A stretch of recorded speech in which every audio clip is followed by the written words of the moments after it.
Rogue Sun issue number 10 from Image Comics. So yeah, let's get right into this.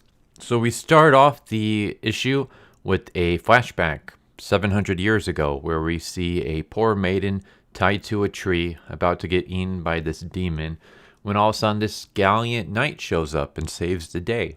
And it turns out that this knight is named Caleb Hawthorne, and he is a knight of the sun, the very first Rogue Sun.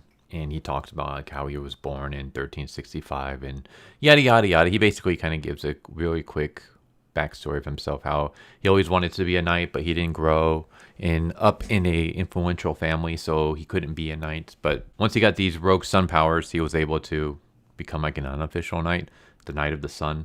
It never really is explained how he got those powers, but I guess we get just a little bit of a history of like when the first Rogue Sun came to be. And then Dylan just completely brushes him off. So Dylan is there and he just ignores him, kind of mocks him actually. And that's when he sees his half-sister and his half-brother. And he basically kind of gets into an argument with them. Says like, if you ever step foot in my room again. And the sister starts back-talking him. And that's when the mom shows up. The smartest character in this series so far. And she basically says, she tells her daughter Ari, like, when you get home from school, pack your suitcase, you're going to be staying with your grandma until I find a better situation for you. And Ari is like, what, you're choosing him over me? And the mom says, you cast a spell on one of the most dangerous objects on the planet. And you thought I would be okay with that.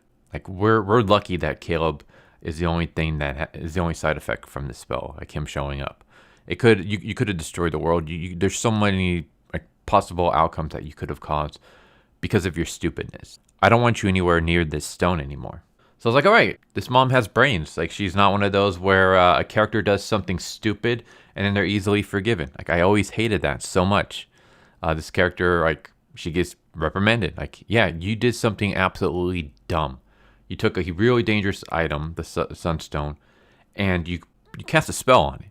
It could have backfired in so many dangerous ways. You're lucky that the spirit of the first Rogue Sun, like him showing up, is the only thing that happened, because it could have been so much worse. Get the hell out. So we get that, and then we got Dylan at school, and his friend, quote unquote, is going to ask this girl out to the dance, to homecoming, and Dylan is basically trying to sabotage it, and the friend says, leave me alone, like, I don't care, like, I'm going to go ask her out. And this is my biggest problem with this series, is that everybody sucks. There are no likable characters. I've said this before, and I'm going to keep saying it because it's still a problem. All the characters in this series suck. I would say the stepmom is the only one that's okay right now. It used to be Dolan's actual mom. She was fine until she went off the deep end. His mom was okay, and then all of a sudden his mom decided to make a deal with the devil to protect her son. And I'm like, okay, like, you're still okay in my book. I can understand why you're doing that. And then she went like, if you don't give me those powers, Dylan, I'm basically going to kill you to stop you. Like, I'm going to protect you by killing you in a sense. Like, she didn't straight up say that, but that's kind of like what it was like hinting at. It's like, all right, well, there goes that likability. Then again, Dylan is such a hateable character to me that maybe it would be fine if he just got killed off. Like, no one here is interesting or good. Dylan, he's just a giant piece of crap. He's a bully.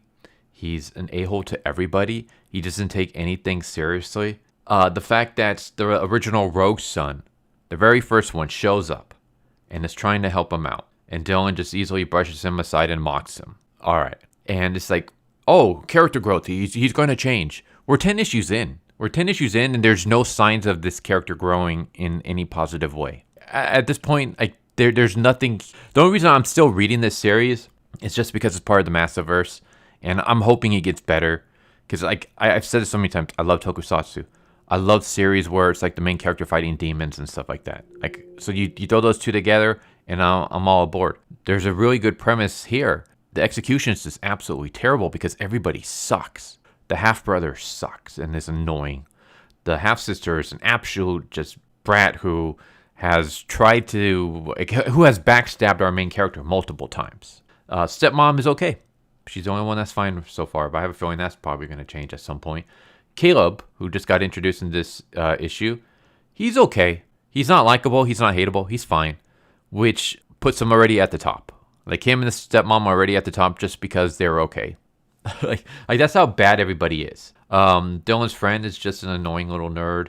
Dylan is just a douchebag.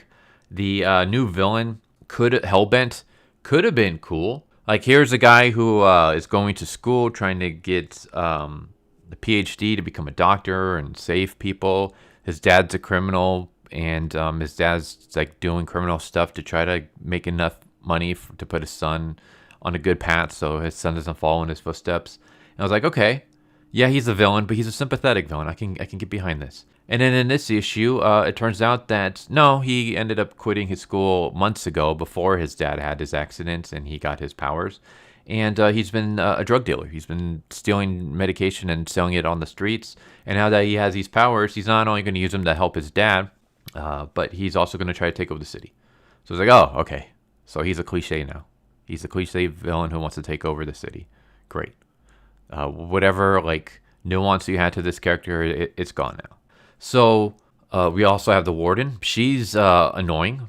She's fine in this issue, but like she put me off on her very first meeting. Like the very first time we see her, she's just an absolute see you next Tuesday.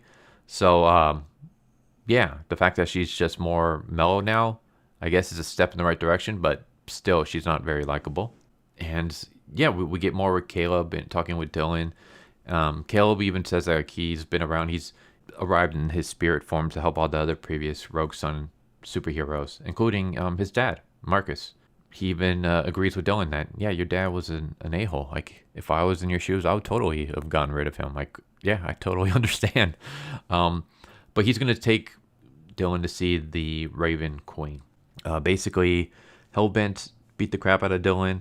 Told Dylan, hey, I need you to get this item for me, otherwise I'm going to kill you next time. And Dylan is like, all right, sure, let's do that.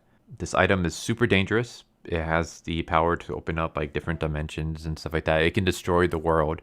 And Dylan's like, yeah, let's give this to the villain. I mean, yeah, he says, I'm not actually going to give it to him. I'm just going to bring it into his proximity where he's most likely going to beat the crap out of you and then take it. Instead of like, I don't know, asking Caleb, hey, can you like train me? Can you make me a better fighter? Instead of asking your mom, hey, can you use your resources and just really just power me up because I got this guy who wants to kill me. I most likely gotta lay low for a while until like I can get to a point where I can be ready to take him on. Instead of asking for help, Dylan decides, you know what? I'm gonna meet this powerful Raven Queen, and I'm gonna make an enemy out of her because I'm gonna steal this item that she's protecting so I can give it to this guy who's gonna have nefarious things to do with it. Is anyone in this series smart other than the stepmom? Like, Jesus Christ. But there's more. I'm just gonna kind of stop it there. This series is one of those, every time it takes a step forward, it takes like 5 steps back.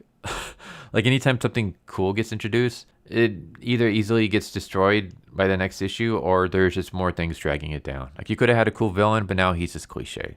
You could have had a cool sympathetic main character, but nah, he's still just an annoying douchebag. And he hasn't changed or grown in any way. It looked like you were setting him up for change. You were setting him up to grow and start taking his job seriously and, you know, realizing he can't just rely on himself. He has to help, you know, rely on others as well to help him and just be more outgoing and stuff. And then, no, he immediately falls right back into his status quo self that we saw in the beginning and without any kind of reason for it. So, yeah, I hate this. I don't hate this series. I'm disappointed in this series. It's a series that could be so much better, and it fails at the execution. And a lot of it is just the terrible characters. The fact that your best characters are ones that are not annoying already makes them the best is kind of saying something, because everyone else sucks. There you go. There's Rogue Sun issue number 10. It's got to do a lot better. Like, Jesus Christ, man. We're 10 issues in. Like, have your character grow in some way. Just give me someone I can root for, because there's no one right now. Anyways, hope you enjoyed the video. Hope to see you next time. Take care. Later. So what'd you guys think of that video? Hope you guys enjoyed. If you guys haven't already, please subscribe. Hit that bell for a notification. Leave a like if you enjoyed the video. And if you didn't enjoy the video, thank you for watching it this far. And I hope the next video is more to your liking. Feel free to check out the playlist that you guys see. And I hope to see you guys next time. Later.